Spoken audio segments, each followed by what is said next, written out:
بسم اللہ الرحمن الرحیم۔ یوم عرفہ یعنی 9 ذی الحج کس قدر اہمیت کا حامل ہے؟ احادیث کی روح سے شعب الایمان میں امام بہقی نے حضرت فضل بن عباس رضی اللہ تعالی عنہ سے یہ روایت نقل کی ہے۔ نبی اکرم صلی اللہ علیہ وآلہ وسلم نے فرمایا، جس شخص نے 9 ذی الحج یعنی یوم عرفہ کو اپنی زبان، آنکھ اور کان کی گناہوں سے حفاظت کی، اللہ عز و جل اس عرفہ سے آئندہ سال آنے والے عرفہ تک کے سارے گناہ اس بندے کے معاف فرما دے گا۔ شعب الایمان میں دوسری حدیث حضرت انس رضی اللہ تعالی عنہ سے روایت کی گئی ہے۔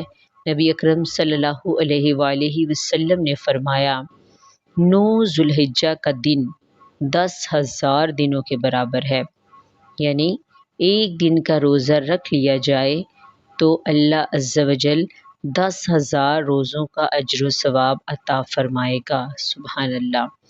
صحیح مسلم میں حضرت عائشہ رضی اللہ تعالی عنہا بیان کرتی ہیں، رسول اللہ صلی اللہ علیہ وآلہ وسلم نے فرمایا، کوئی دن نہیں جس میں اللہ عز و جل عرفہ کے دن سے بڑھ کر بندوں کو آگ سے آزاد فرماتا ہے۔